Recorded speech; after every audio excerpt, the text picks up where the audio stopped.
underneath there. I won't show it because on YouTube I get banned. I've got a big scar. Big scar. I don't remember what happened at all, and I don't want to remember. I think my brain has put a veil over it because I think it's too awful. Life is so much harder when I'm not drinking because I don't have my escape. I don't have my lifeline, which was escape in my head. My head is too scary and it's too dangerous to be living in it sober. I don't care if I die. So I started drinking again.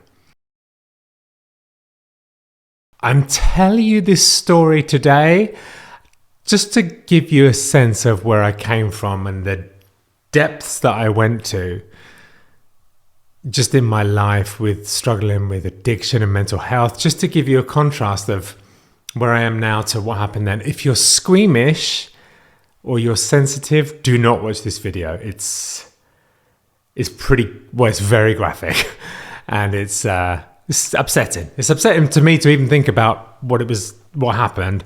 It's going to be upsetting to you probably to hear it. So if you're easily offended or you're squeamish, turn off now. If you're not, let's get into it.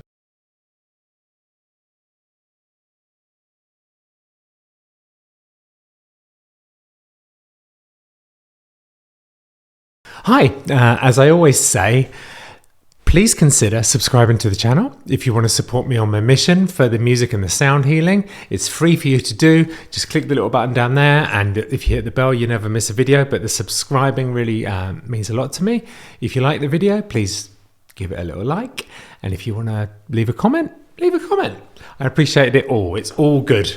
It all helps me out. And if you want to get extra content, extra videos and music, a different piece of music every week exclusively for you, Patreon is the place for that. Link down there too.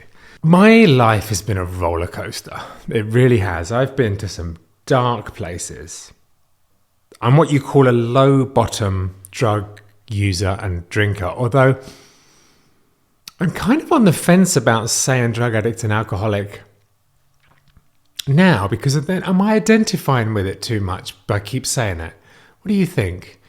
Leave me a comment. I know if you're in recovery in 12-step programs, you're going to say that it's important to say it every day. But other schools of thought say you shouldn't identify with the mental illness. And I got to admit, I'm starting to come round to that idea.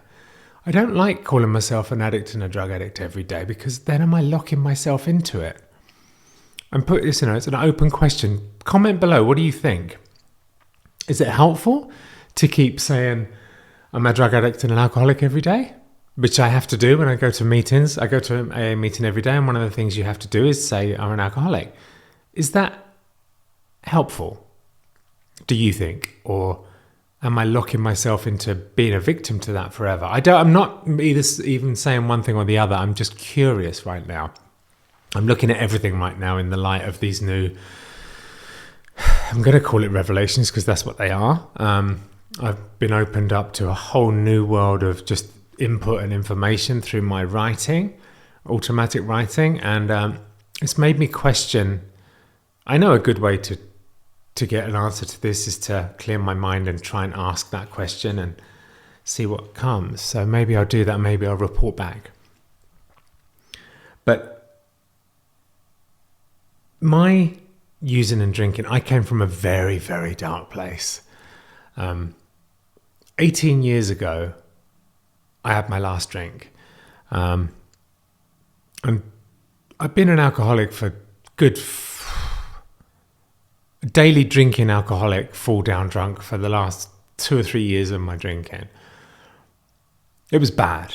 It was bad, you guys. I mean, I was isolated in my house. I just woke up, got a bottle of vodka, started drinking it from the moment I woke up. I would be sick and then I would pass out every day. I didn't really work in the last year because I was debilitated by this crippling addiction. And, wow, it's kind of emotional to look back on that, actually, in a way. Think about that. Yeah, it's such a dreadful time. To think that I don't do that anymore is a miracle. It's a miracle, and it's due to 12-step recovery. That's what got me sober. So if you're struggling, I would suggest it. But I wanted to give you a sense of just how far I got down, just to show, so you can see what's possible when you change your mindset and make a commitment to fight against what I said in that last video, the evil of addiction. I see it as evil now. I see addiction as evil, and it's got to be fought. And I had to fight it. It's taken 18 years from this day. So my wife at the time was Polish, and because I was debilitated and I couldn't function anymore, she said, in Poland, we have this procedure where you can have medication implanted in like above your butt, between your butt and your back, here. Underneath there. I won't show it because on YouTube I get banned. I've got a big scar. But anyway, that area, they put the implant in, and it stops alcohol and heroin having an effect for 6 months. And I was desperate. I couldn't stop, and I didn't know why I couldn't stop. So it was like I was like, I have to do it. There's no other way that I'm ever going to give myself 6 months off than doing this procedure. So off we go to Poland. They had to medically detox me at home with IVs off alcohol because I had so much in my system and drugs. I had to be detoxed in a flat that we rented, and then the day came, I went into the hospital, and the doctor did this procedure, and it was so painful. They didn't really put any anesthetic. They literally cut you open and put the implant under your skin. It goes, like I say, it goes like there. It was so painful. I feel like part of it is not giving you the anesthetic so that it hurts. I feel like there's the procedure, and then there's all the surrounding stuff with the psychological stuff that they do there, and I think that's part of it. And after he'd done it, he sat me down and he goes, if you drink or take drugs for 6 months, you're going to die. This will kill you. And I was like, wow, that's nuts. A doctor's just told me I'm going to die if I drink or take drugs because of this thing he's put in me and I can't get it out. That's definitely going to give me 6 months off, I thought. Guys, the addiction is so strong in a drug addict of my type that 3 days later I was drinking again. Even though the guy had told me I was going to die, a doctor. Someone once told me that if you put a glass of whiskey in front of an alcoholic and put a gun to their head and say, if you drink that whiskey, I'm going to shoot you in the head, an alcoholic's brain will go, I wonder if I can drink that whiskey and get a buzz from it before the bullet goes in my head. Literally, that's what I felt like that. Like, I don't care if, at that point, I didn't care if I was going to die. My life was so bad because it was so dark and depressing and black and white and pathetic and sad. My whole life was just about drinking and using. And I didn't care if I died. So I was like, I'm just going to drink. Not drinking is so much worse. Life is so much harder when I'm not drinking because I don't have my escape. I don't have my lifeline, which was escape in my head. My head is too scary and it's too dangerous to be living in it sober. I don't care if I die. So I started drinking again. Sorry, I'm just going to do this because it's going to stop recording. Yeah, so the next day I wasn't dead and I thought, oh, the doctor hasn't put enough of that stuff in. So I went back and I said to the doctor, typical addict, I need more of that medication in me because it didn't work. I'm not dead. So they put more in. And the doctor, after this, same procedure, no anesthetic, hurt like hell. Doctor said to me, if you're planning to drink, you have to come back in here and have this taken out because you literally will die. That evening, I was drinking. Let that sink in. That's how addicted I was. Obviously, I didn't take it out. I blacked out. We were staying in Warsaw, which is the capital of Poland, so it's a big city. I don't remember what happened at all that night, and I don't want to remember. I think my brain has put a veil over it because I think it's too awful. to think about. It's probably the single most awful thing that's probably happened to me, and I can't remember it because of the ramifications that I'm going to tell you about. So I was found in the middle of the street in a suburb of Warsaw, miles away, maybe 20 or 30 miles outside. I don't know how I got there. I had like 4 ribs cracked. I'd been beaten to a pulp. I had a black eye, broken ribs, everything was stolen. I'd been kicked in the head and all over. I was just kicked and bruised and broken, like literal broken ribs. I think I almost fractured my jaw. I'd been done over pretty badly, and I don't know what happened, but I did know that when I used to get drunk, I used to be on self-destruct. So I would go up to the evilest, biggest, most tough-looking person and pick a fight with them because I wanted to die. And I would do shit like that all the time when I was drunk. So I obviously picked on the wrong people, and they beat me to a pulp. The most awful part of this story is that I am not a person that can take blood, or I'm very squeamish.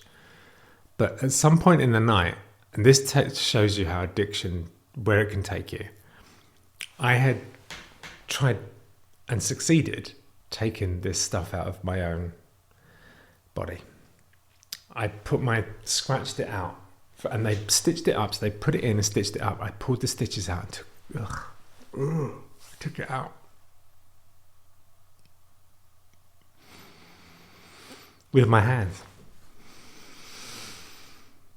I've got a huge scar there from that. And it's a big reminder. I tell you that so that you can see me now and imagine me then, so that you can see that all the stuff I've been doing, especially, recently I went down even further than that. 6 months ago, I was further down than that because in this time when this happened, I didn't want to end it myself. 6 months ago, I wanted to end it myself. I was worse than this. And I've pulled myself out of it with the binaural beats and music pieces that I've been doing. So if you're struggling, please listen. They're all for free on the channel. Theta is a really good one. Go and listen to that. I've got more helpful music binaural beats coming. I've written so many pieces to help with different things. Actually, I do have an addiction one that I'll drop. Alpha, which will be coming soon, is about addiction. I'm going to release that one. That's almost ready to go. So look out for Alpha, which is coming soon. That's for specifically to treat addiction. It helped me a lot when I was having using thoughts. It continues to help me every day. So I was picked up in the middle of the street, having pulled this out, beaten to a pulp, and I was taken to a mental asylum. The guy, I couldn't speak Polish. The people in the hospital couldn't speak English. It was in the suburb and there was no communication. I was strapped to the bed. I was restrained, and they were coming past my bed, injecting me with sedatives. I don't know. It was fucking terrifying. The guy in the next bed died while I was there. Just one morning he was gone and all of his stuff was gone. And there was a memorial thing. I was there for 3 days, and I managed to convince someone to give me their mobile phone one day from a different ward who this girl could speak English. And I called my mum and dad, and they were in tears, like, what have you done? Where are you? And that